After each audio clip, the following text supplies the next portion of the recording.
grab a cold one, heat up those wings, and get ready to fire up your engines.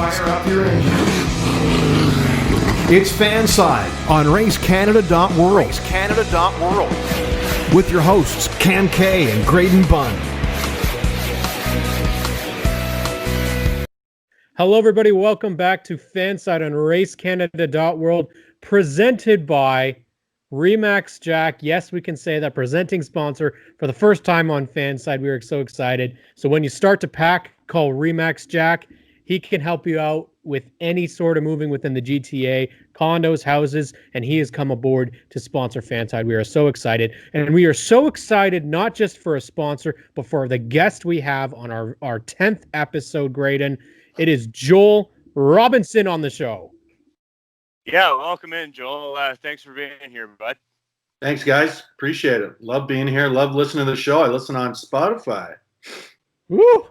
Amazing. We're on Spotify. Feel so popular. Big Watch time. my blog and listen to the interviews. It's great. Everyone, All right. If you're on my Instagram, you know my dog. So Yeah. We want to start off. I'm gonna let Graydon take the lead here. He's always prepared with his big list of questions. I want to see which one he starts off with. I'm Joel old Robinson school. Here. I'm a pen and paper guy. Well, as a lot of everyone knows, Joel, you're a second generation sort of motorsports producer and director that brings us the Pinty Series Touring Car Championship, among others. Kind of talk about, in a nutshell, if you will, from then to now. whoa. Well, That's a broad topic, I realize, but I was a weekend. just kind of how you came to be. Yeah, when I was a kid, when I went and saw my dad on the weekends, he was always working at a racetrack in the summer. So he would drag me to Shannonville, Mosport, and I got to hang out with, Craig Hill from Castrol, and I got to see a lot of things that 14, 15-year-olds shouldn't be seeing. And I was thrown in the back of a lot of bands of cameramen and tripped across the country and met a lot of cool people and kind of grew up fast. And I went to school for my whole family was in TV business. My dad, my stepmom, my sister even. She works at Sportsnet now. So I got away from the business. And then my last year of university, I got a call to be a camera assistant for Kim Campbell when she was prime minister. So that was my first big job. I toured across the country. I quit school for a little bit and made some money. And I went back, got my degree in history, and everyone said, I guess you want to be a school teacher? And I said, what are you talking about? And they said, well, that's what history majors do. And I'm like, well, that ain't going to fly. So I got back in the TV business, and, it wasn't very busy back then in the early 90s. There weren't a lot of people into the craft like there are now. There's a lot of kids because they're learning stuff on their phone, the computers. You got Mac computers, and you can kind of do anything you want. So I learned my craft, and in 1994 we got the contract to do the CASCAR Super Series, and we hadn't done any stock car racing, so we learned pretty quick, and it kind of all started from there. I've done a lot of things. I've done Formula One, IndyCar, kart, Super Touring Car, Donahue, and I've been kind of a lot of cool spots. Sometimes I even forget. I've been to racetracks, and I'm like, man, I've been here before. And the biggest one I learned a lot on is the Rally Series. I did that for about 10 years, and I learned a lot of my craft then for onboard cameras. So I was kind of not an innovator, but I was kind of I started doing some stuff that other people weren't doing, and it got me other jobs with Discovery Channel and doing some cool stuff traveling in North America. So it was pretty cool. There's some pretty signature camera angles and mounting points on the Pinty's cars that are the typical Fuel Media Lab. We met you in, I think, 2015, something like that. You're kind of like my first real kind of friend in the motorsports industry when I was when I discovered what social social media was and farting around with Twitter. And I remember, I think it was Sunset. It might have been CTMP, but I think it was Sunset where I first met you face to face. And then later in 2016, through you, we got to give the command at Kawartha Speedway. And that's kind of, pardon me? Want to know how that came about? We just kind of pulled the trigger and went off there. So how did that happen? So we have conference calls, pre-race conference calls, and one of the questions is who's going to say start your engines, who's going to do the anthem, and Derek Lynch didn't have anyone to do start your engines. So I said, listen, I got a guy that could do it, and he's got a family, and I think Nagy was with us then, and he knew of you. And he was all game, and Lynch is a player, so he was like, yeah, let's do it. And that's how that came together. I think I sent you a DM through Twitter, and that's how it all worked out. So it was fun. That was probably, like, to date, the top of the list, if not podium, that's a race fan's dream, cranking up the I was wearing that shirt too, cranking up the engines and everything. That was wild. Yeah, fun time. It's just a shame that you didn't get Graydon to sing the national anthem. I think that would have been way better. I don't think I can drink that much before a race. So, but you said you started off obviously with in 1994. Delaware Speedway was the first race, so obviously you got to start right when NASCAR was pretty full. There was a lot of cars. So yeah, it was really a great product. Now, obviously, I can't really speak to that because I was only about 3 or 4 at the time. But yeah, I hear that quite a bit. But what I will say is, how is it on the short tracks compared to a road course? You know, starting back then, obviously, you got a lot of cars that you have to cover, a lot of action. You know, Delaware, pretty small, right? You compare that to CTMP, huge track, lots of places to shoot. So I imagine there's quite a lot of challenges to having to shoot week in and week out.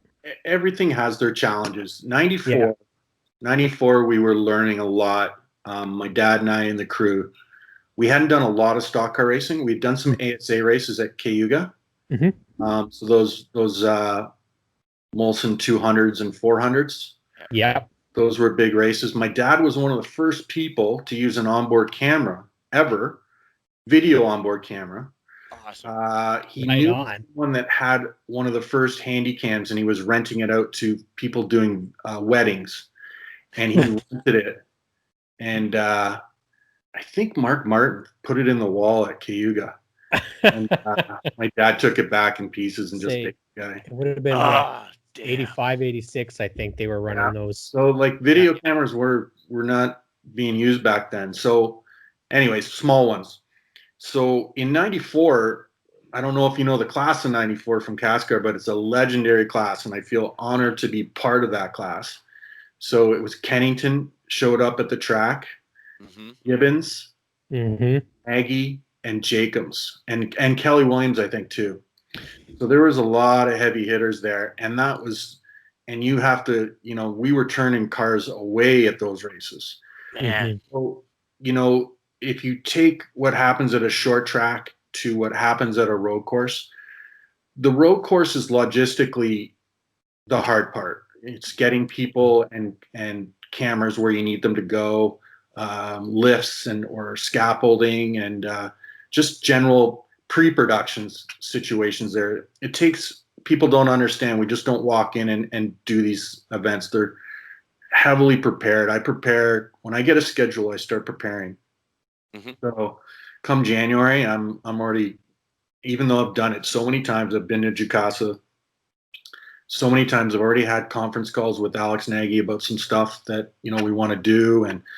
And you know, it's always a learning. You're going to learn, and the basic of production is always going to be the same. The technology changes, but you still have to tell the story, and it's the way you tell the story. So in fact, covering a road course is actually easier than a short track, believe it or not, because the cameras are in a 15 to 20 second window.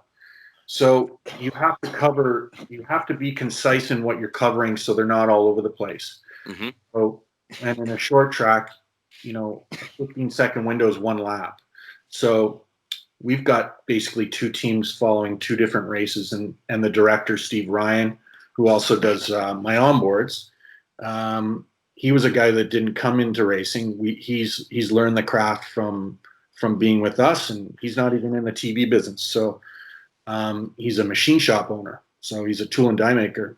So he's You're learned. a hell of a teacher. Well, Yeah, my God. He's a very good learner, and I learn lots from him. And that's how our team works. We don't work. I'm not the boss. I just make some decisions. So we've got guys, and what we do is we have a lot of the same guys, but we float guys in and out.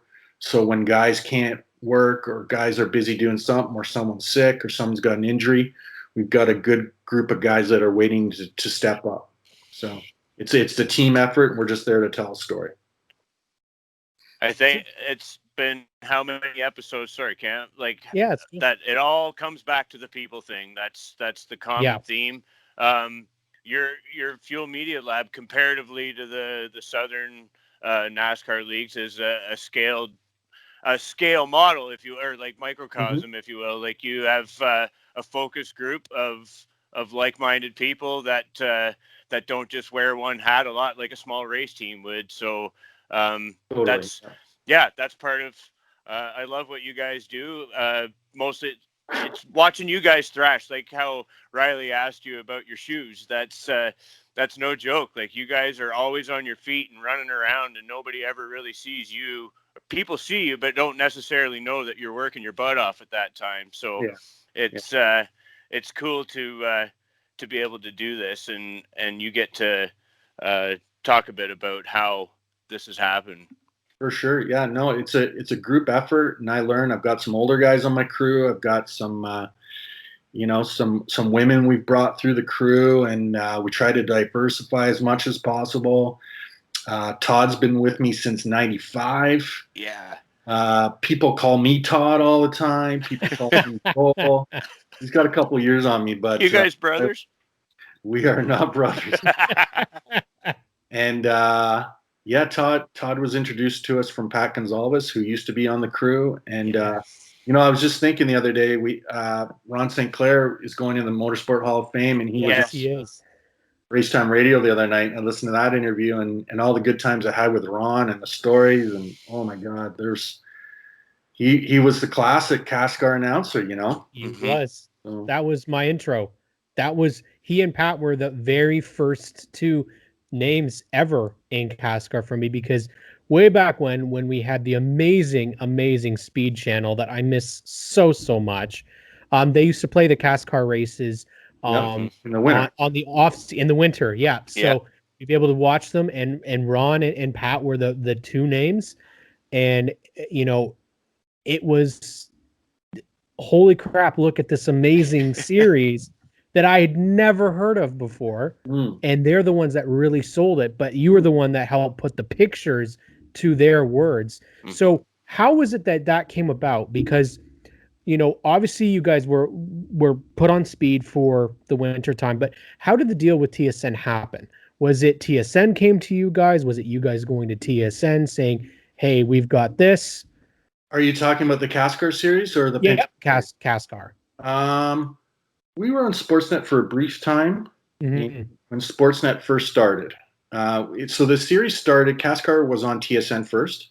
Then it went to Sportsnet for a couple of years, and we went back to TSN. It's just a negotiation process. Okay. What works out better?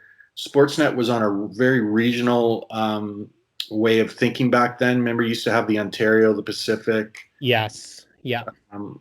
So it was tough. It was tough to align the times. But it all works out because you think of different ways to do it. And I think when we were on Speed Channel, we were on Sportsnet. So we had an open window to go to a U.S. broadcaster. And I knew the guys from Speed Channel because I've been doing different shows for Speed Channel. I got hired to do a lot of onboard camera work in the States, and for different producers, and you basically get to know everybody, and sent a couple of calls or sent a couple of emails, and got that rolling, and they're like, hey, free product. So what happened was in the winter, there was no short track racing on. And so when we went on to Speed Vision or Speed Channel, Speed Vision back then, I think, people were just lusting for anything racing. So our numbers got huge. We were into hundreds of thousands of viewers, and that killed our Canadian viewership because we just don't have that many people. So it worked out really well. The sponsors were happy for it. You got to see the product all year round then. So it worked out really well. And the same's happened with MAV, right? We negotiated, it's actually a deal through NASCAR to be on MAV. In the original press release, it stated that it's the first time we're on MAV. Well, it hasn't. I did a deal with MAV a couple of years ago, and we were also on something called MAV that was called Men's TV. It turned into MAV after the Speed Channel deal. And that was for a guy named Chet Burks, who's a very famous producer in the States. He did Grand Am and a bunch of things.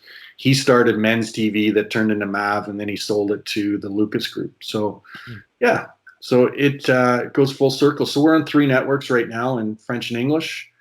And the RDS is a big deal. People, I don't know how much people understand. They just know that we're on RDS, but if you look at when we started going on RDS about 6 years ago, or maybe a little bit longer, the growth of the Quebec market and drivers has worked with how we've been on RDS.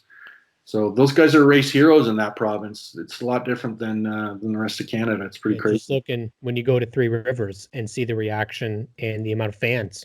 Yeah. Even the races back at Circuit Gilles Villeneuve, the amount of race fans that they would get. Crazy. Not just seeing Formula One, not just seeing the Xfinity series or Nationwide at the time, but therefore the Canadian Tire / Pinty series was unbelievable. And the car counts, you'd get upwards of 30 cars, every year. Yeah. Well, I think Adam talked about that the other night. I mean, he sent some guys home. That was one of the races we had 2 women driving in for the first time too. So it was great. And they're always great finishes. I mean, when you put Jason Bowles in a car, and you got Mixie in there and Andrew, it's going to be nuts, man. Like there's stories that we could go on. I could just talk about Montreal. When we raced with Champ Car there on the Saturday, Alan LaBrosse was the promoter. Who Alan eventually owned Saint Eustache, and he was given the rights.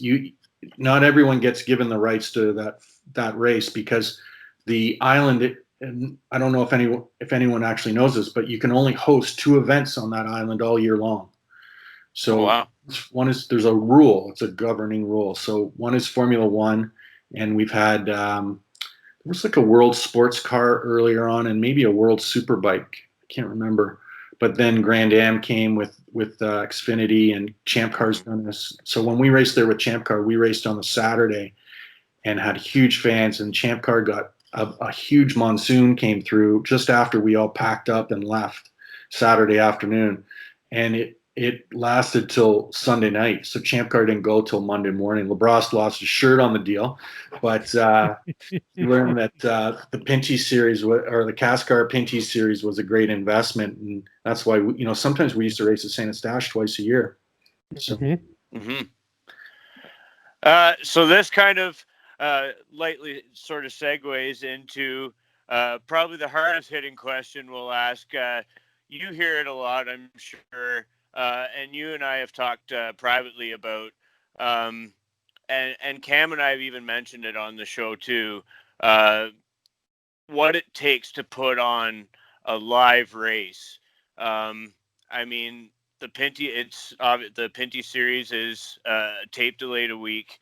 And we know the reasons why, but could you kind of elaborate on that just to paint the picture for everybody? Sure. There's multiple reasons. We'd love every race to be live. There's a window that we have. There's first off, first and foremost, the race takes place. The promoter pays for the race to go on. So the promoter pays. He needs fans in the track, but there's a rule. I don't know how written it is, but one NASCAR race cannot go against another one. So say we race Saturday night and Cup's on Saturday night. We cannot be on at the same time as Cup because you have the same fan base. It's kind of a smart rule. Yeah, that's true. Yeah. It's a cannibalistic thing. Yeah. That's one of the rules. And the other thing is airtime. And the other thing is cost. Yeah. Yeah. So there's a tremendous amount of cost. It's about 3 times as much. So there's kind of we only have so much budget. And so we have to look at that.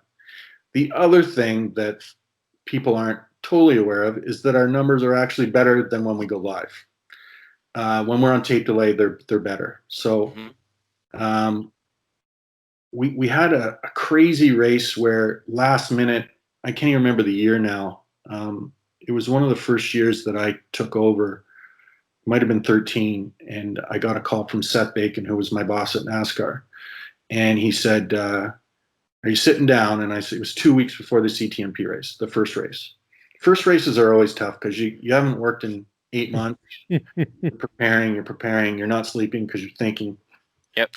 And he said, "Listen, we're going to go live from CTMP, and it's going to go on CTV."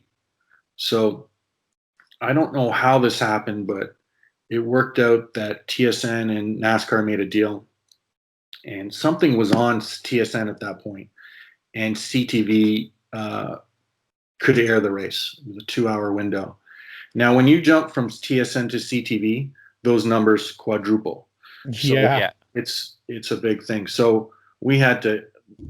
It was a busy 2 weeks. Anyways, we had great numbers for that race. The cost, it was still a crazy cost. I remember something happened that week too. It was like Rob Ford got arrested for crack or something, and kind of took some of our articles. Like we were getting a lot of newspaper articles, and everyone just focused. So right. I remember that because the guys from NASCAR were up and like, "Who's this crazy mayor you got over there?" So, anyways, that's the gist of it. It's a dollars and cents thing. And what we're accomplishing now is having the streams, live streams, so people can watch immediately. Yes. Didn't do it this year for a certain reason, but in years past, like last year, 2019, we streamed on Fans Choice and we streamed on tsn.ca. I am hoping and assuming that will continue in 2021. It'll be on NBC Gold Pass. I think it's called Track Pass. Pass, yeah. Which, unless you guys are doing illegal things on the internet, you won't be able to get. But a lot of people know how to get it, and it'll also be on TSN on the app. So nice. That's going to come back. We noticed that we do not have a drop off with that live streaming. The live streaming gets about 4,000 to 5,000 hits at the time. We were trying some innovative stuff that we were doing both with NASCAR and Porsche, where we were doing a pre-show event. So basically, at the end of qualifying, Todd would walk around and interview all the drivers. It was on Facebook, NASCAR Facebook channel, and Fans Choice did it. So we tried some new things, and we're always kind of keeping it ahead of the game, like just like the guys from G-Force are doing. Right, they're doing a great job. Yes. Fantastic. I actually they offered me to come on board this year, and I helped them out for I think almost maybe all but 2 races.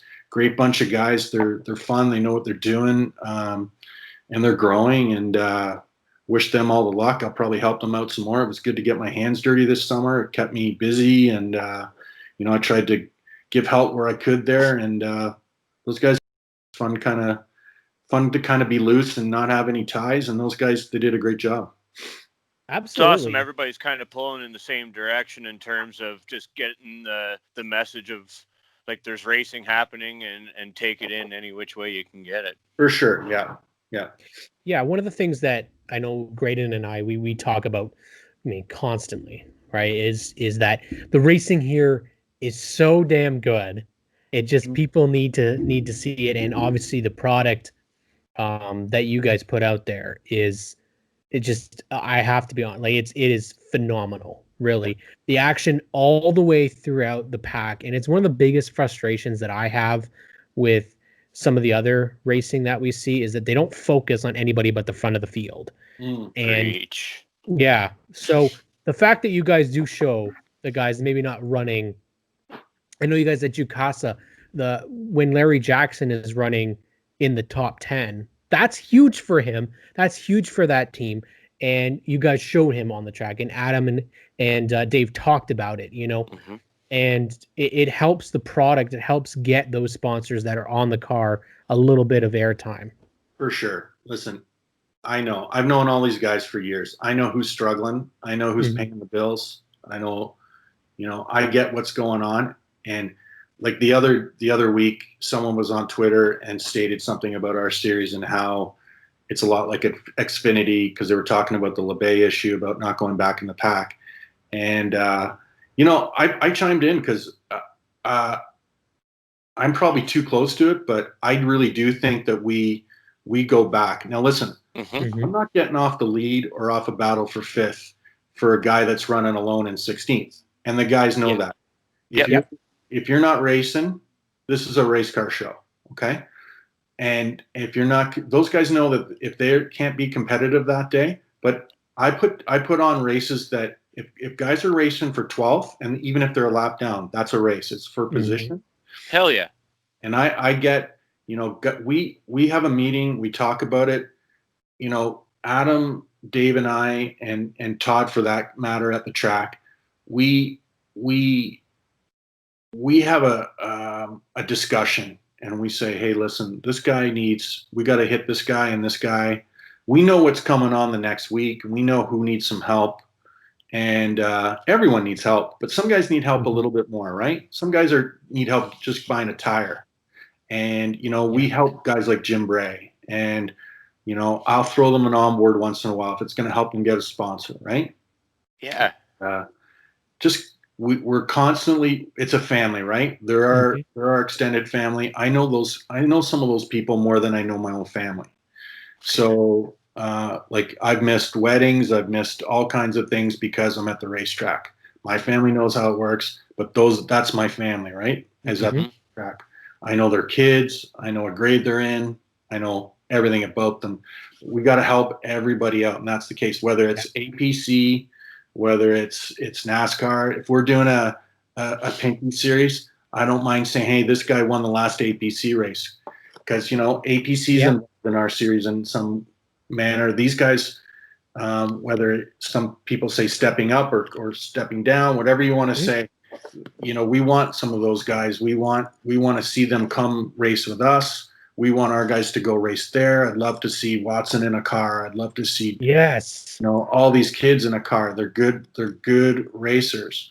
So you get these kind of the late model versus NASCAR mentality, and unfortunately, the racers know though. I mean, they get it. Yeah, it's something that a lot of the times you'll see, on my social media, I throw out fictional paint schemes all the time. Thank you, Jerry Hall, for all of those, because he does a fantastic job. But it's the same situation. It's the names that, we back in the day, because for me it was CASCAR and they had the Sportsman series, and they went together. When I went to Peterborough Speedway, it was you saw one and then you saw the other. It's kind of similar in that there is developmental series here, it's just maybe not as promoted, right? And so now that we have those options with G-Force to be able to see those shows, it's the first time I've been able to watch, APC races on almost every single race this year. I was able to catch the Oscar modified, the Oscar hot rods, the is it Super Stock? I always mix it up. Sportsman, Super Stock, right? I don't know what it's called now, but Oscar something.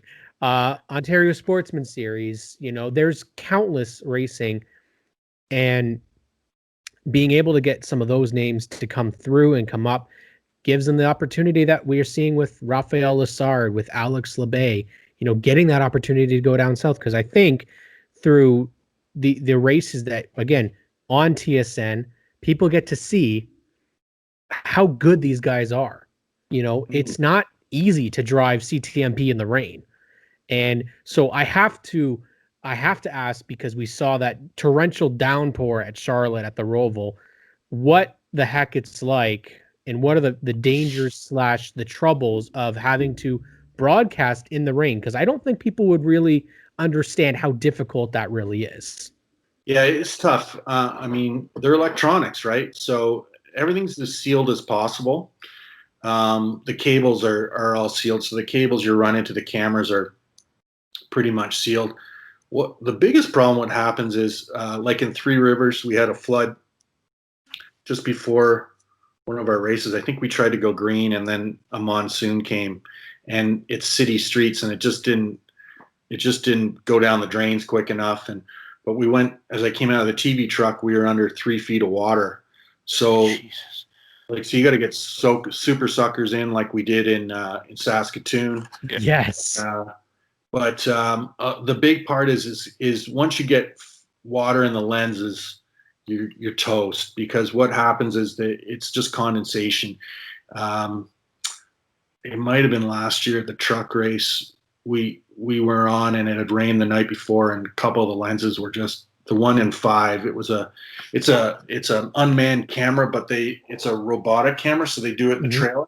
So in spaces where you can't put a human, or you don't want to because they could get killed, you put a robot camera in there. So guy, it's actually like a video game. He's got the hand controls in the I'm like, 5's a long shot. It's like 30 seconds from the exit of 5C up to the bridge.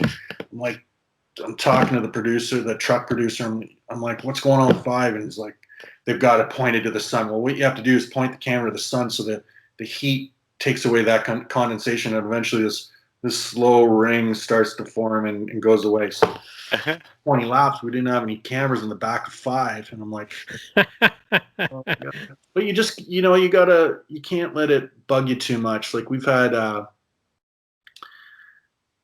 it was a CASCAR race because we were in New Brunswick, and New Brunswick was an awesome place. It was in Fredericton, and we flew the guys in. They came in the night before, or the morning of. Sometimes I fly guys in the morning of. I'm like one of the few guys that do that because it's kind of scary if somebody doesn't get a flight or gear doesn't make it. But we've been pretty lucky that way. But Frank, our pit camera guy, he didn't have a camera, and he had one, but it wasn't working. We were about 2 hours before the race, and it was jammed up. And he had been in the desert shooting a Discovery Channel shoot, and been in a hole with snakes and stuff with it. So in Fredericton on a Sunday, it's kind of hard to get gear. There's no rental houses. There's not a lot of camera guys even there. So we ended up calling a church that we knew had a camera, and got the guy to come out. And I said, he's like, okay, what do you want me to do? I said, I want you to go sit over there and enjoy yourself. And I gave Frank the camera, and that's, we're like very fat, nerdy Marines.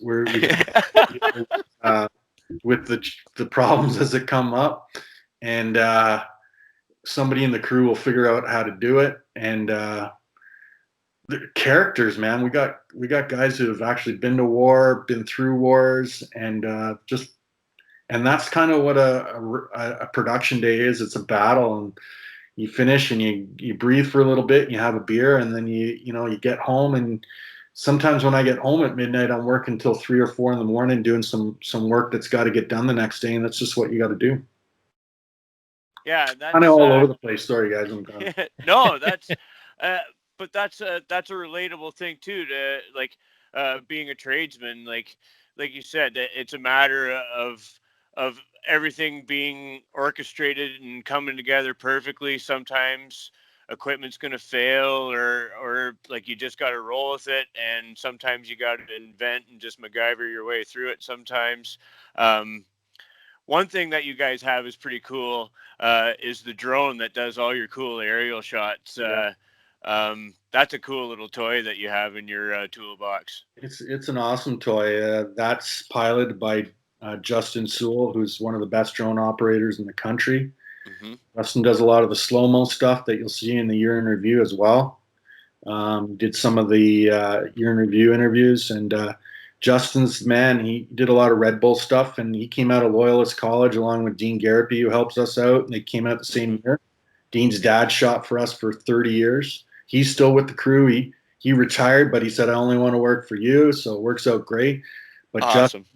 we had drones before I knew Justin. We at Vernon, we had a chopper crew come in, and they were from Vancouver, and I did a deal with them to come out for X number of dollars. And the thing was huge. It was like 5 feet by 5 feet. It had crazy propellers. It was worth about $30,000, and they'd take off, and the cars would get hit with dust. And I don't know. You guys have talked about Vernon a couple of times, but man, you don't know heat until you've been to Vernon. It's a bowl. It's dry heat. It was funny. You were talking to Adam the other night. Yeah. One of the first times we worked with Adam on the crew, I hired him to be a pit reporter, and we tried to squeeze him in the suit. Didn't work out so well. He had a ball out there, I remember, and that was the first time that I was like, Adam's going to work in our deal here. We got to figure out that, because he was in the series. He did the series announcing then, so it worked out well.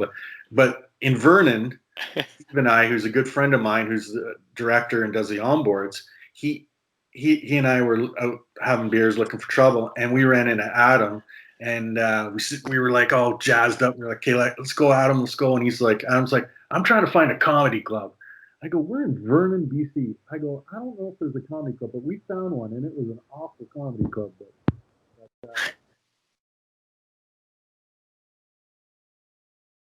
We lost your sound there, bud. Oh man, let's see if There we go. We're good. back. So Yeah. I don't know how much you lost there, but it was talking about trying to find a comedy club in Vernon, BC with Adam Ross. So I mean, it's crazy because we talk about this is the other thing too is you guys are little tiny small crew. You're going from Riverside and you were going all the way out to BC. You were going Saskatoon, Ontario, Quebec. You guys have definitely racked up a lot of air miles, a lot of driving miles, a lot of gas, but I would imagine being in the NASCAR Pinty series with all the contact that's out there, have you guys lost some cameras along the way? Oh, I think this was one of the Twitter asks, wasn't it? So It was how many cameras have you gone through? I got to tell you, we've not lost many cameras. Really? We'll probably lose a camera by me throwing it first, because it's not working. A lot of cameras end up in the garbage, and then I find out that, oh, we could have just reset it and got that back. And so because what happens is you put it in the box and then you reuse it, and you're like, the thing still doesn't work. And so I sometimes stomp on them. And my man. But I will tell you, if anyone wants to know, the front bumper cam has been lost the most. Yeah. And I used to put it in a certain car because of that. The car chief, Greg, on the 22 racing team, is a craftsman when it comes to anything. And I used to give him the mount, and he would drill it. He knew exactly what I needed. But the issue was that year that Donald Teague was running the 24 car. And Donald can use up a bumper, boys. Like, it used to be on Scott, and then Scott. I stopped asking because I was drilling so many holes in Scott's bumpers that I stopped doing it. But there's been a couple of the roof cams we designed and we kind of chunked together. Hathaway loved it. He would always get the roof cam, and he would win. And he was so superstitious that he thought it was the roof cam. So when he started losing and wouldn't win, he kept on asking me for the roof cam. I said, no, it doesn't. We don't use it anymore, and blah blah blah. So anyways, there's all kinds of. But the rear bumpers, we don't lose them very much because we sit them back a little bit, and they're really tough cameras. So John Fitzpatrick took out a really good camera in.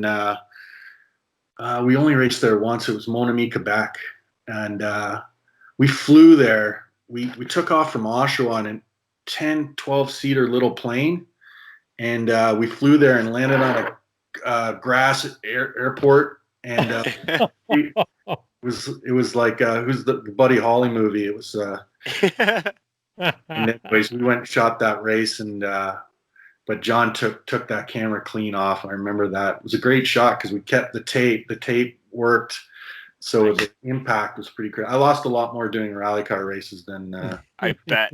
than stock. Yeah, I would imagine. Yeah, and some You open. sort of touched on it. I noticed in your post you were doing a little bit of a shop tour, so we're going to see a year in review show here pretty soon, eh? Well, yeah, December 20th. I just got the date today. So Nice. Dave. Breaking news on Fanside. Yeah, Yes. that's true. Dave Moody.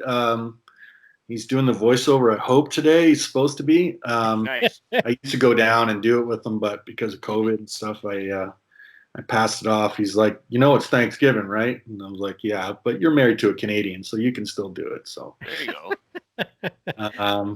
If so not, you got two voiceover guys right here. there you go. Yeah, so we had a good time. We went to Hathaway's shop. We went to Larry Jackson's shop, Kennington's shop, Whitey's shop, and then I'm trying to remember. I gave it a couple of days, and we went to Lacroix's shop and Dumoulin's. We couldn't make it to Tija's shop because he had just come back from the Xfinity races, and he was quarantining. So Right. I went to Tagliani's house, which was a gorgeous house, and he took us to his new e-karting building. Oh, So, cool. I was sworn to secrecy. Ah, Okay. Then it came out last week, so I was like, okay, we can spill the beans. So yeah, he's got a big job ahead of him. Yeah. But I don't know, they got something cooking there. It was pretty cool. So Nice. I get the opportunity to go see where the cars are built and see them crafted, and whether it's at Whitey's or McCall's shop, it's pretty cool to see stuff that is beyond my capabilities of even thinking. So it's cool to see that. So Yeah, that stuff's fascinating. Yeah. The shop, they're so cool too, man. It's like being in a mini cup shop. I mean, if you ever get the chance, go to Steckley's shop one day, go for a little road trip, and he's got It's in the works. He's a little closer than I am. Back in the day, like Gibbons was the master. He Yes. everybody. He had secrets that nobody had. Like there's a very famous carburetor story that Gibbons had where he ran a 250 lap race at Delaware without stopping. And no one could figure that out. We didn't cover it. It was the only one of the few NASCAR races we didn't cover that one. And because we did there was 3 races at Delaware that year. And we were like, can only do so many. It was a midweek race. And he did the whole race without stopping. And they tore him down. They found this carburetor and they're like, what's this? They're like, hey, look at the rule book. And it was a legal GM part. And he figured out how to do it. That guy was a master. Available at Canadian Tire. Yeah. Gibbs had so many tricks. I don't know, like, I'm sure I could say half of them now, but, he would go down laps. If the car was messed up, he would come in and fix it and go down laps. But that was before electronic scoring. And he had tricks on how to get those laps back under caution. And so like he would circulate through the pits a couple of times and he drove Peter Cadio nuts. And Peter Cadio was the head scorer at Cascar then. And I'm sure Peter wanted to wring his neck because I was like, how did Peter win this race? He was 3 laps down. So I've seen him. The one race was at St. Eustache when Joe Gonzalez, who was a Toronto guy. There you go. He was a late model guy. Seen him race? He always had the loudest engine. I don't think they could ever tear him down because it would never pass. But he clear cut. He came across Gibbons. Gibbons was hauling across turn 2, and Bondo came out of the pits or something, tore off half the car. And Gibbons came through the back, literally half the car. You could just see the shell. And I remember Pete Vanderwees. He got put out of the race, and he was on the pit box, and he grabbed me. He goes, "Oh my God, look at Gibbons!" And he ended up in that race. It's one of the classic. If you ever watch a CASCAR race, that is one of the classic CASCAR races to watch. I probably think in 98, 99. So he modernized what was going on in stock car racing in 94 in Canada. He was an innovator, the Smokey Eunuch, the Ray Evernham, Chad Knaus type. He had the tricks. I mean, he knew he had full-time guys. He was running ARCA back then, and he was running Bush and Bush North, I think. And he had full-time guys. He was paying them nothing. I knew a couple of guys that worked for him. I would take Peter shopping for groceries, and if that meat wasn't like on sale for 75% off, he wasn't buying it. Those guys ate. Charlie and Damon, they ate the crappiest bologna. Newfies, like all in the name of racing. On and on. So you guys, we could go on about the CASCAR days, but well, and that's kind of the thing is we did transition. You know, I only got to see a couple of years of CASCAR before NASCAR made the acquisition, and even then, in the initial year of 2007, when it was the NASCAR Canadian Tire Series, and the subsequent years following, the car counts were still really, really big. One of the things that has kind of, I know, impacted the series has been the lack of cars. But one thing has definitely not disappeared is the action. Obviously, we all have our memorable races. For me, it's the Chaudier battle between Labbe and Caden Lapsovich for Labbe's first win, and the fact that you guys were able to go around. I don't know how. I think it was like 8 or 9 laps. They were side by side, and you guys did not move. Well, it wasn't 8 or 9. It was more like 50. Yeah, it was. I think we had the A-pillar camera on Labbe then too, and that's that camera that looks back. Yeah. And you know, when you can have some cool onboards, we kind of know who's going to give us the show. But those boys, they were hard at it. I remember the first time I met Labbe, he showed up to Three Rivers with a road course car, and he had a guy who gave him a little bit of money, and he was just trying to get out there and showcase his stuff. He was an oval guy, and he's like, he knew he had to be in front of more people, and he knew the Pinty series was where it was at, and that's what he always strived for. And I mean, Caden, I knew Caden's dad more than anything. I grew up with Jim and Jeff, and I'm good friends with Jeff now. And I don't know if you guys know, but Caden works at Rowdy. He does. So, and he has a chance to run a lot of late model races with his guy he kind of runs for out of Michigan, and that's a Rowdy chassis as well. And watching Trayton, I mean, I knew Caden when I have video of Caden when he was 2 or 3 years old working on Jim's car and stuff at Peterborough Speedway. So crazy stuff. The best part, the craziest stories I always remember are the fights, like the crazy fights that would go on. I remember one of the first CASCAR races I did at Peterborough. I think it was the 75 of Herniak dumped Mixie, and Mixie ended up dumping Herniak off of turn 1, and there was an opening in the fence there, and it's a downhill, so you had to kind of go down to scrub off speed, or you were just going to end up in the farmer's field. And then you chased him down there, and it was crazy. And that was was that the STP 75 back then? Yeah, that's a beautiful, beautiful car. Yeah, we're hoping to get Mike on having his own show, RaceCanada.world soon. But yeah, absolutely. And is that something that you guys have to look for after the race is finished?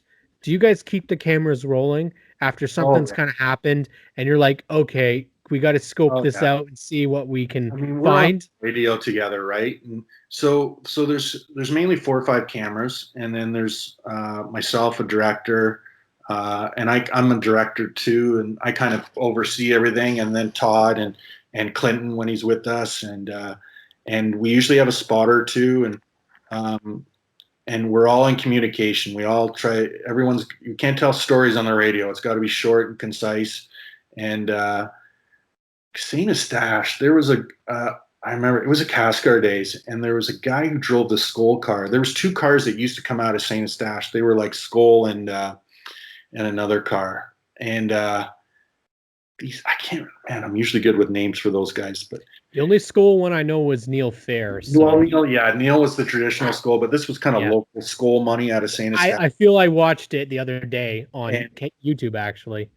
And those guys, so these two guys weren't racing in the Super Series race, and St. Eustache was jammed. It was the stands over turn one, and our spotter Moose is like, this was during the race. He's like, man, there was a good smell in the air. So you knew, and but then I saw it. I don't know if they had to even stop the race, but one of the guys, and he was one of the racers because he used to race that Skoll car, and they were holding on to each other like this and just passing each other. You know, and there's like 2,000 people in that one grandstand, and they were fighting. And some of the stuff that happened at St. Eustache, or some of the rumor stories that have gone on there, are amazing. But some great speedways that are now gone. Yeah. I know one of the first speedways you used to go to was Mosport, right? Yes, it was. And I have to say, Cam, I wish I had the dynamite for that track to go away, because that was one of my most hated racetracks ever. Oh yeah. I just didn't like the shape of that track. I didn't like the racing on it. Mhm. I liked the little hump in turn one. The hump was You pretty always good. I like that. You always knew that Thompson or Whitlock were going to win there. For me, it was Mix. I saw Mix won there one. multiple Yeah, times. none of that. Yeah. And, I hated that track. There was not. I will admit, it was when we got to see Flamborough and Sunset. Jukasa. I mean, I went to Jukasa last 2 years ago, and it was. I mean, Alex Nagy runs one hell of a facility out there. That thing is beautiful. We're going to go into another question from the fans that kind of ties into a spot that's right near Jukasa, and that is Oshwaken Speedway. Obviously, we were bummed about this year, but one of our big supporters, Ed, on Twitter, has to ask about what's the situation for the cameras when it comes to filming a dirt race, because you're not dealing with rain and water, you're dealing with dirt. So what type of things can you guys do to help prevent any sort of obstruction in view, especially if you're going to do an onboard camera and your wear and tear? Yeah, the onboards are going to be fine. There just won't be any front bumper cam, because that would get gunked up right away. Because of the windshields and stuff, you're going to be okay. The outside cameras are another issue. I've done some races helping Clinton out there. Actually, I shouldn't say that. I've been to some races, and I've been there to. I did a little bit of help with him with a drone and some other stuff there. Mm-hmm. So we learned one thing in the drone. There's too much dust in the air for the drone. Okay. So what we'll do is we'll take the drone, but we'll be down upwind from the drone, from the dirt. Okay. And we'll also go a little further away and put a longer lens on. It's just a trick we do. And then the platforms where they are at Oshwegan, you say Oshwegan strange. How do you say it? I said Oshwaken, but I didn't know if I was, never knew if I was saying it right. It's a Scarborough accent, I think. I'm from the city. Give me a break. See, you think I got the Muskoka accent? You got the Scarborough drawl. So Oshwegan. You spend more time up there. It's okay. I spelt it wrong for a year, and then Clinton finally said, "Hey, listen, the H is before the S." I'm like, "Oh, sorry." Their camera platforms are a little bit positioned differently than where I would put them. Okay. So I just might put them back a little bit. So what's going to be different when we go there is the earth won't be it'll be very packed down. It won't be like a regular night. They're going to run stuff until the hogs come home and pack that dirt down. We'll probably be night 2 of a big double header on a Monday and Tuesday. And that Clinton, I think, wants everything packed down. You're not going to be running in a sandbox there. So We'll adapt. We'll know. Like, the problem is with the dirt races, they're set up a lot different than asphalt races where you show up at 8 in the morning. With dirt, you show up at like 4 o'clock in the afternoon, and you got to run on their program. So there's not a lot of prep time to do race day. So there'll be teams testing. I'll go for the test, and I'll see where the tails are. We call those tails. Yeah. And we'll wrap the cameras up, like the big cameras, the $100,000 cameras. We'll wrap them up like it's raining, and that's what we do. So they have dust covers. They're actually rain covered dust covers. So the guys are all used to working in situations that are not ideal. They're not at a spa. They know that. So we just go with the flow, and we work with what we got. So, as you say, yeah, you kind of just find a way. It's sort of uncharted territory for the series, but as a collective effort, you guys have enough talent and skill in your team that you can do this, eh? Yeah. So, I used to talk to Lynch, when he would go run another series or, run a different car or a racetrack. He used to, like, you get the oval guys and you're like, man, you must hate doing these road courses. He's like, I love them. He goes, race car, racetrack. It's just a different racetrack. So that's what you get used to. And that's the same with you do a different series. You're still telling a story. You can't control the series. You can't control what the outcome's going to be. Mm-hmm. You're just documenting what others are presenting in front of you. And that's what's offered. I'm very fortunate to do NASCAR because there's a lot of action. I've done a lot of open wheel stuff. I did, I was thinking about this the other day. I did a double race weekend in New Jersey. Mazda hired us to do. It was a big job because first getting across the border and getting people, but we did an F2000 race and a Formula Atlantic race, one of the last Formula Atlantic races. And those two races, I might have saw 3 passes. I remember being on the radio going, "Give me stock cars on a road course any day." Yeah. I love that. I love when the American kids come up and they don't think they're going to spank us. These guys are very respectful of the talent. I mean, they're racing against Alex Tagliani, Kennington's beaten Villeneuve, all these guys, right? Like when, Kevin Lacroix, you get these guys, I remember Adam talking about seeing J.R. Fitzpatrick versus Kevin Lacroix. That's like the Gibbons-Thompson battle of that. Yes. Kind of get we need more of that. Hathaway and Lacroix, they respect each other, but man, do they hate each other. So yeah. Yep. I'll give you a little insight. All that banging for first race, it was pretty crazy this year, right? Like at Sunset, like that first race was like, oh my God, what's the rest of the season going to look like? That was all Kevin Lacroix, man. The kid's old school. He's got a memory. Yeah. When I interviewed him, he said, Joel, that all dates back to Riverside when Hathaway spun, he dumped me and he won that race. But I think I lost the championship because of that. And that's why I went after him. And he goes, I told him I was going to do it.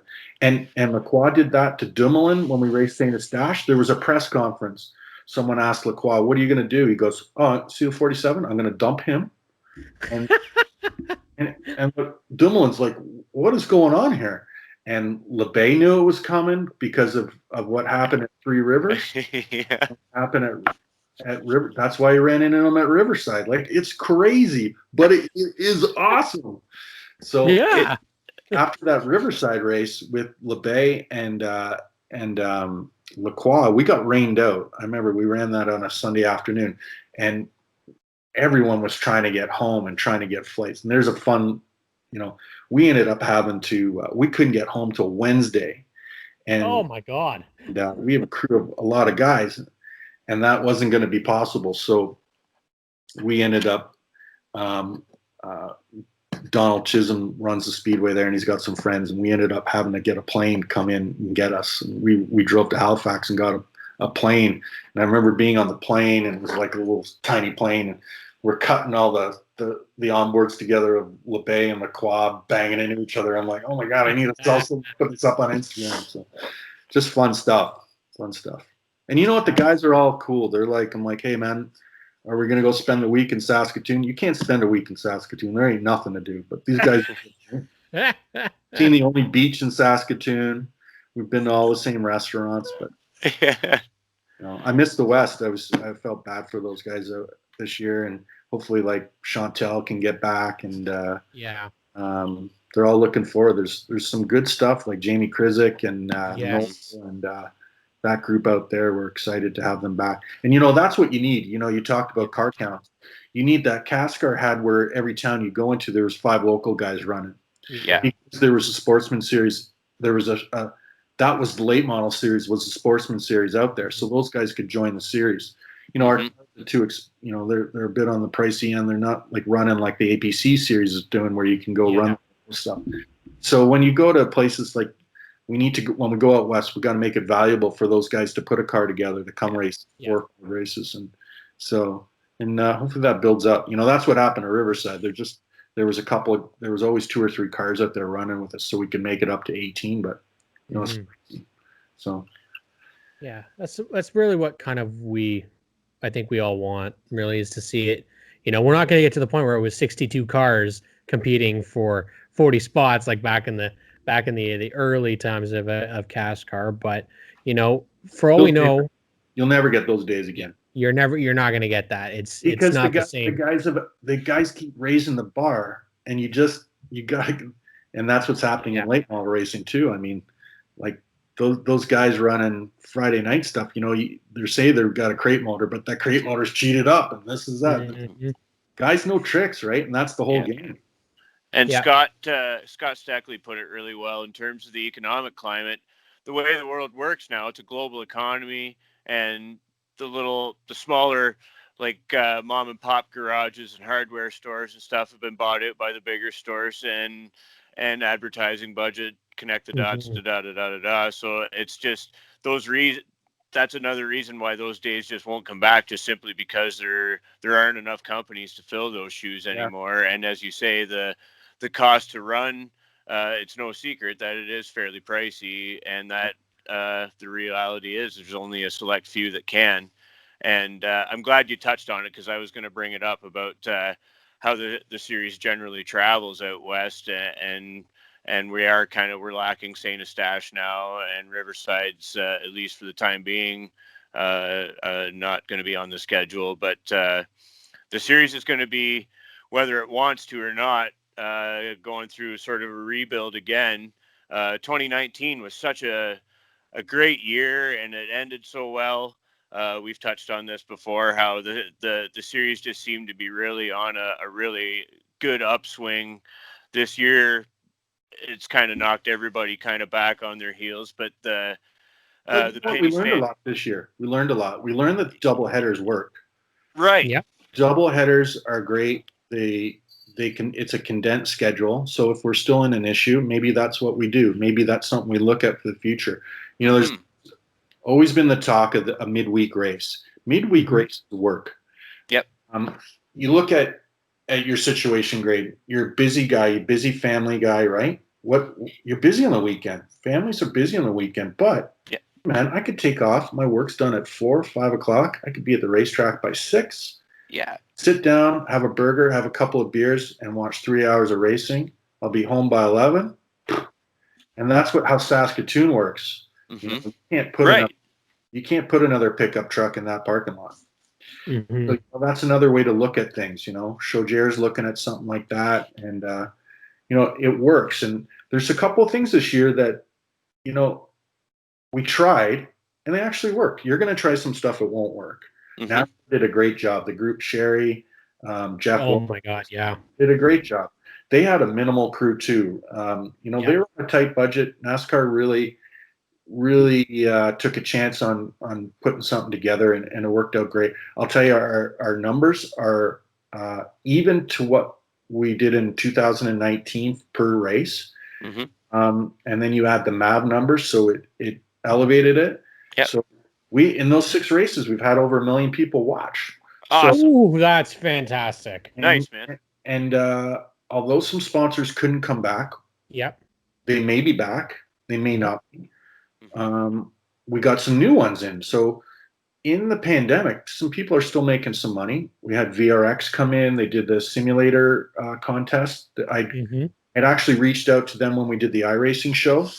Mhm. That was the iRacing show was an idea between Adam and Molsport or CTMP, and Clinton came involved, and then they asked me if I would do something with it, and I got it on TSN, and it worked out great. The numbers were pretty good for an iRacing show. I think it was the first one ever to be on national TV in Canada. And I reached out to VRX, and long story short, we got a simulator that got put up for the contest. Yeah, it's been a very popular contest. It looked like a killer unit. I mean, yeah. Even just to get that and get it shot during COVID was pretty tough. Got Darren Detition to be a part of the commercial. Got the pipes in there, man. Oh my God, I know. It's a machine, and and then the Quick Wick guys, they were Scott's sponsor originally, and they're stepping up, and they've got Quick Wick belt, man. I use it every weekend pretty well these days. Yeah, I mean, and it's showing. He's showing sales that are he's never had sales like this, and we put that kind of goofy commercial together for him, and it worked out well. So that was my Quest for Fire tribute. And then there's someone else that came on board this year. But anyways, I just wanted to say Party Casino. Yeah, we wanted to talk about that. So these are all guys that'll work. They'll be the Blue Streaks. Those guys that were there back in the day that were helping out. It's great if we had 40 guys. Yeah. But this is a great start. Absolutely. Yeah. It's exactly what you said. I think it's exactly what we want to see. We want to see corporate Canada, small guys. It does. It's a lot harder, but that's why doing stuff like making fictionals and talking and having a show like this, we want to promote the series. We want to get as many companies in there because Canada, we have some amazing, corporations. We have some big corporations, and to see them stuck on a race car, even just throwing out like Kevin Lacroix with a Joe Louis car. I mean, the marketing rights itself. I mean, you're in victory lane and he gets to eat a Joe Louis instead of, celebrating with champagne, stuff like that. And what we talked about, I mean, Graydon and I. Joe Louis, though, I'll tell you one thing, okay? I'll tell you why. Okay. I was 16 years old. My dad threw something at the wall. And my dad never was around that. And I was like, what's the matter? We did the Honda Joe Louis series back then, Honda Michelin series. And Joe Louis never paid the bill. Oh, no. Dad is still livid about that 25 years later. So maybe 30 years now. But it's funny because you make up those fictional cars. And I know a lot of backstories about guys. Yeah. And like you'll put Mr. Sub on the car. And I know that Mr. Sub was on the Beauchamp car for years. It was. Yes. Now, why was that Mr. Sub on the Beauchamp car? Well, Rick, who was part of Mopar, who was the biggest fan, Rick Williams of Cascar. That's why Dodge and Mopar were in the series. He had a buddy that ran Mr. Sub. So he got like $20,000 worth of Mr. Sub coupons and gave it to the boys. And that's all they ate for 6 months.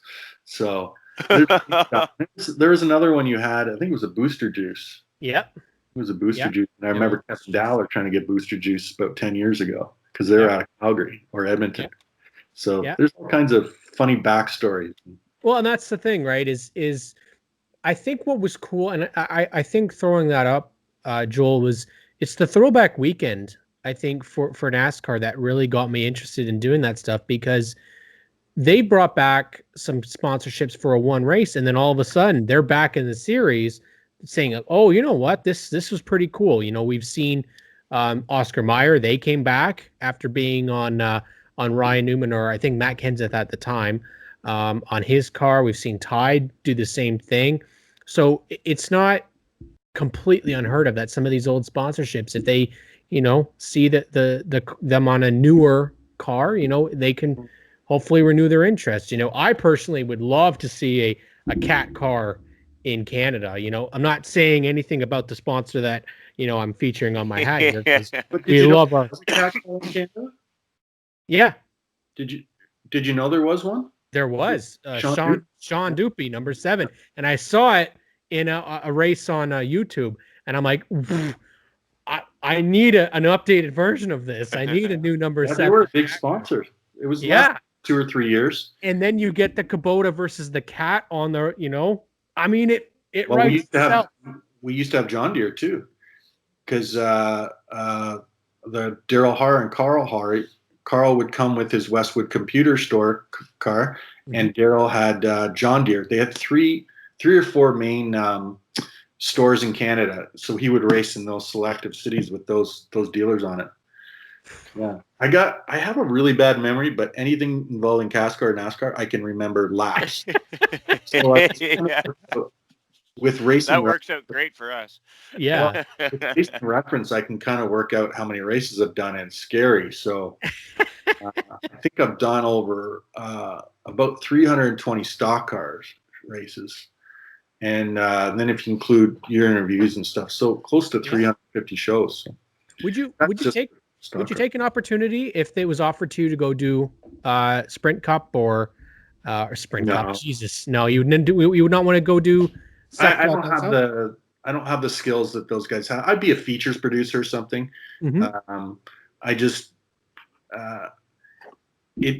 it's not really what I would do. Maybe 20 years ago I would, but I have a lot of freedom with the series. I've had right now my bosses are TSN. I used to, a couple of years ago it was NASCAR, and I don't have a lot of framework that they say this has got to be in there, this has got to be in there. It's it's very much, and the drivers come to me and they're like, hey, I'd like to see this, and then I try to implement it. I try to, without those guys we don't have a show. So everyone's really happy with the product. If you look at the K&N product, it's pretty good, but I would hold our product up to the K&N stuff any day, and that's done by NASCAR Productions. So I can't say too much about that, but No, but I mean, like I said, there's your signature camera mount or your camera mounts and everything that we know that it's you, and the series wouldn't be the same without you guys doing it. And I think that we try stuff, right? We try. Yeah. Steve and I, we go into a car, we stick our big fat heads in there, and we're like, what about here? And what about here? And we're like, let's try it. We did the helmet can. We did that. I'll tell you when we did that. I did that at Edmonton, and it was on Pete Vanderwees's helmet. We had these little cool Japanese cameras that Sony gave us. They weren't for sale. They didn't even have English on them. They were in Japanese, and they were $5. And they went from our company, and Lawrence Partington used them for the rallies. But I was doing his cameras anyway, so I kind of kept them. And they were called Cool Cams, and you could put them anywhere, but we wanted to keep them. So they were the first A-pillar cameras. And then I put one on Vanderwees's helmet at Edmonton, and you could sign it. And you realized how bumpy Edmonton was because it was the airport. And there was he hit a rain barrel head on and destroyed his car. Like, how much water weighs, and that, right? Like why they use barrels on the highway, I have no idea. But he knows that, right? And he wasn't a great road racer, Vanderwees, but that was the craziest shot. I remember that. And did that. The A-pillar shot, I got to say, it's been a classic camera for us. We used to put it on Gibbons. That was where we first did it in Thompson, because they were always in there digging and grabbing and clutching. But it's awesome, like when you're looking back and you see like the shotgun side of the car beside, and like they're rubbing and going back and forth on each other. It's such a cool shot. And you don't even see that in the product down south. You see it here. Yeah, it probably doesn't work with their aero package. Probably. Yeah, it's too much drag. And it's actually ours are tucked inside the car now, but they didn't used to be. But I stole that. I saw that angle on a Raceline show that Eric Thomas and Massenberg did, and it was on a Ford Mustang or something from Shannonville. And you kind of steal and you borrow and you look, and I'm always looking what the other guys are doing. I don't have a lot of time, but I watch a lot of cup stuff, and I watch different angles of what people are doing, and we beg, borrow, and we try to do what they're doing. That's a trade thing too. Like you work with enough guys and you're around the stuff long enough, you got to look at what other guys are doing, how they cut stone and everything. And you're like, oh, why the hell didn't I think of that? It's the same thing. Yeah. Yeah. Yeah, it's cool. So, we tried this last year, we tried the 360 camera, and it's working out. It's it takes time. Those are finicky things, and they work. So it's all fun. We have been absolutely honored to have Joel Robinson on fan side for racecanada.world today. Joel, one of the things that we really like to do here is allow whoever the guest is to thank people part of their team, sponsors, people involved. So we'd love to give you the opportunity to thank people of your team. And if you have anything, obviously we've got the year in review coming up, but anything else that you want to talk about? Well, listen, there's a lot of people to thank. I've been doing this for a long time. A lot of guys have, kept me out of the ditch. Let's say, I lean on my guys a lot, my girls, and always trying to give people a chance, like guys like Bryce. And, Yes. I remember Bryce when he was just a little guy coming to the track with a microphone and a handy cam, and he's a smart little dude. And, Yeah. He is. I'm in the Motorsport Hall of Fame, and now Bryce helps us out with that a little bit. And it's an honor to be on the Hall. But as far as guys go, there's two. Like, I got a big group of guys that get killed. I'd be going, why didn't you thank me? But I want to. Everyone busts on TSN sometimes with Cup and not having a practice on or something. But you got to look at the financial situation. You probably have to pay for a practice and F1. TSN's got F1. It's got F2 on their app. It's got they're the home for NASCAR. They probably want to get the trucks, but there's a legality to it. They carry all the stuff that NASCAR in Canada. They carry the rally scene. They carry all these other stuff, the motorcycle series, all stuff that makes things grow. And I think you have to appreciate what you have instead of. Absolutely. It's so easy to crap on people on social media, and it's especially in these days. We need to uplift ourselves a little bit and say thank you once in a while. And we just gotta thank everybody. We appreciate you guys for what you do. We appreciate fans. It sucked not having the fans there this year, so that's why we were trying to do have that content there, and it showed. People watched, and man, I'm hoping for a 2021 season that was supposed to be 2019. I'm hearing there might be a schedule out soon, so hopefully things. You're going to look. I can see. We're going to go to Oswego, and the other thing, I don't know if we'll go to the iCar Oval or not. I think we'll be back on the Roval, which was. I'll tell you the one before. I know I'm stretching things out here, but It's okay. A couple of years ago, when we looked at the season, we thought, okay, the Edmonton race and iCar, they're going to be, you kind of think about things. And then those two races ended up, we thought might not work. And they ended up being the best races. The iCar Oval was insanely good. It was 5 corners. They were all left-handers. It was an oval track race on a, and the guys went insane. It was the best 50 minutes of my life. We got to work out the fuel issue because no one figured out the fuel issue. Because what happened is those guys that, on a road course, they only run 3 or 4 laps because they're going to kill the tires. But the guys that couldn't get their cars handling, they went and ran 10 laps. Well, that extra 6 laps just killed their fuel mileage. So come 5 laps to go, they were all done. And we only had 20 cars in the field. And all of a sudden there's come back from commercials, 12 cars. And 8 cars are trying to get to the, Oh no! We're allowed fuel on pit road then, so there's all fun stuff, right? So you just roll with it. I appreciate you guys putting the show together. It was fun. I'm glad I hope you guys have fun. You know what? Just have fun with it. Don't worry about the BS, and I don't. This is what we need in our lives. This I said, we're long overdue for some beaching and somewhere warm and that sort of thing. But this year's been work. Just I shouldn't say that. I'm very lucky to be able to be going to work every day, and I'm thankful for that. But to have something kind of fun like this, and to get to talk to guys like you and some of the guys that we've had on here so far is just it's great for Cam and I know that we have a great time with it. So and the boys do too. So thanks on behalf of them, Joel, too. Oh, no problem. Hey, can I ask, how did this all start? Because it started with Race World, right? And then racecanada.world. Mike Sullivan, actually, he saw Graydon and I kind of on social media going back and forth about the series, and he thought that we had really good opinions, and I put it out there. I had taken radio broadcasting in high school and loved it, and then went into a field with as a child and youth worker, and then that didn't really pan out. It's not something that is a long-term plan for a lot of people. It's a very difficult job, and then was working in an office, and I put it out that, hey, what would be great would be doing a podcast talking racing, and if I was going to do it, I'd want to have Graydon. And so Mike sent a DM to me and was like, I can make that happen. And that's awesome.